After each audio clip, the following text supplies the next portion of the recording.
building confidence and how to close better when you sell memberships or any kind of product, really. And yeah, these are some reflections from doing some team training when it comes to sales. My name is Richard, and I'm a mentor at Two Brain Business. I mentor businesses to become profitable and get healthy and happy and to reach the owner's perfect day. And that usually tends to be very different. I also run a local gym in Berlin and have a team there, and we do sales training for them. And I also do training for obviously my mentees. And let's dig into this. So these are some reflections just from our team training that we do on a weekly basis. And I know there are companies that do this way more often and see this a bit of a brain dump that I want to share with you. So you maybe can get some ideas, get some better impact in what you are doing. And ultimately, it helps me to get connections, help from you, because I know, yeah, people tend to help each other out when it comes to these things. So when we look into building confidence, I think that confidence comes a bit from experience, of course, frame setting, and so on. So, yeah, that's why you role play. This is why you also want to understand your product well, meaning what is it you're selling? What are the numbers? Do you really know all the numbers that you haven't? I think that is like super crucial. And so, by the way, this is going to be very unedited and so on. This is just the raw versions. My kids will maybe run in and so on. Anyways, so another thing that is very important when it comes to building confidence is to having proof and data that it really works. And the better it becomes, and the better insights you become, or you get, is you will just grow your own confidence because you're going to be able to lean back way more when somebody's not fitting, and you're going to be able to lean forward way more when you know it's going to be fitting. And sometimes, the feeling of having somebody who's really trying to push you and you feel like they're there for their interest and not for your interest.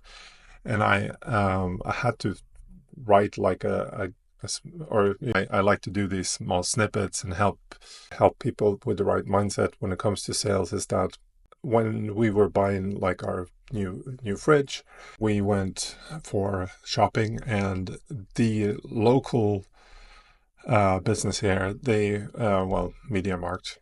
I don't know if I'm allowed to say that. Probably am. It doesn't care. They don't care. Anyways, they couldn't really help us out much because, I mean, they didn't ask any clarifying questions. They're so used to just people being price shopping, I guess. And I mean, everyone is. You just want to see what is the difference between these. Why is one 500 euros, one is like 1,000, and then you have like 5,000 or 10,000 euros? What's the difference? Because they all look the same.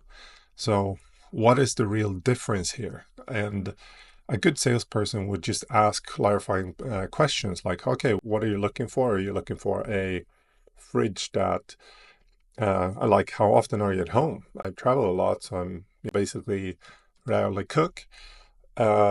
Or so. Or, yeah, no, we have a family with 5 kids or 3 kids. So we need to have a lot of food, and we use the freezer, we use everything.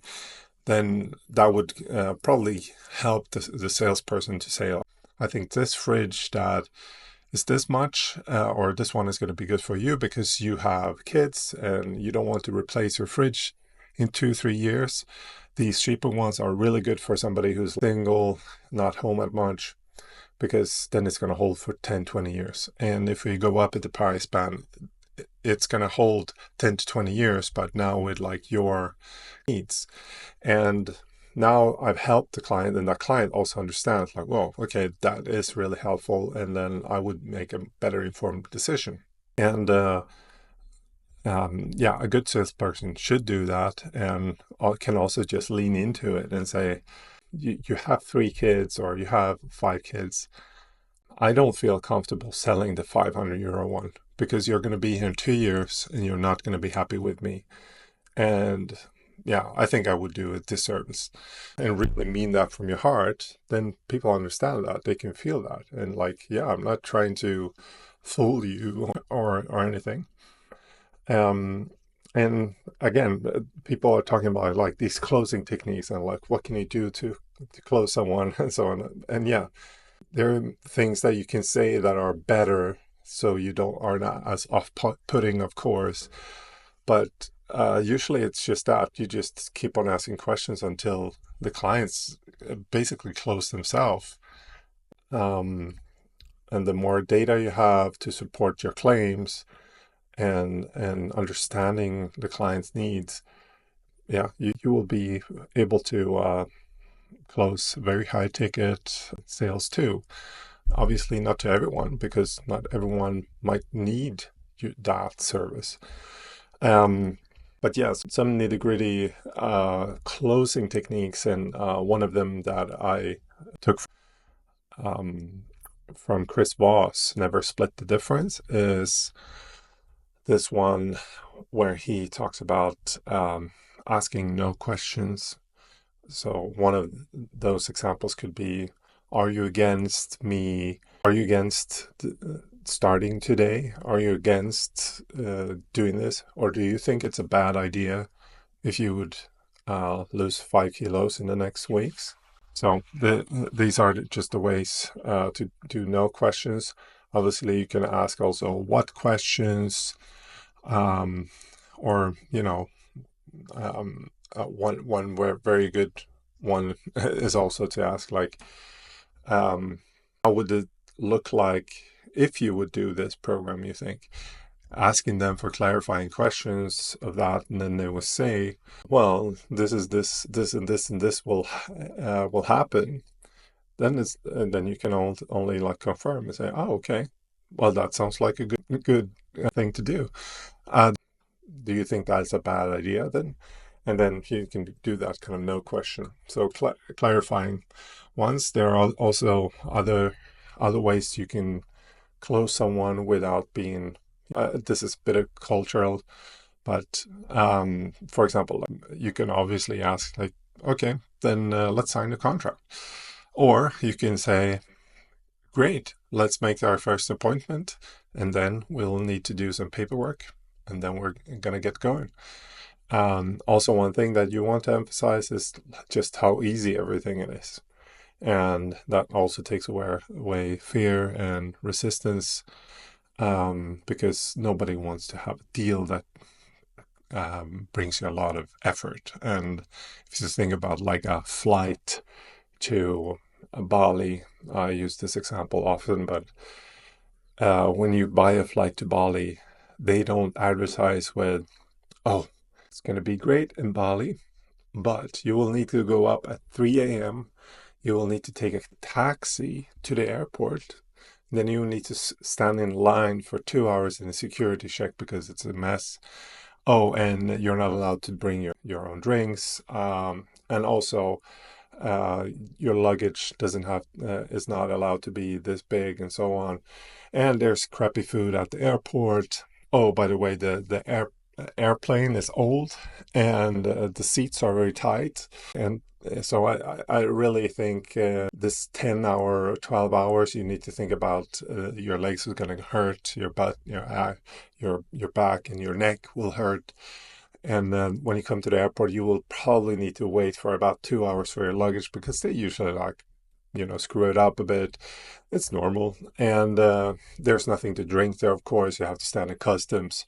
And then when you come out, you're probably going to get screwed by a taxi driver there to bring you to a hotel. And the hotel check-in is at 3 p.m., by the way. So you cannot really check in when you're there. But you're in Bali. Bali is great.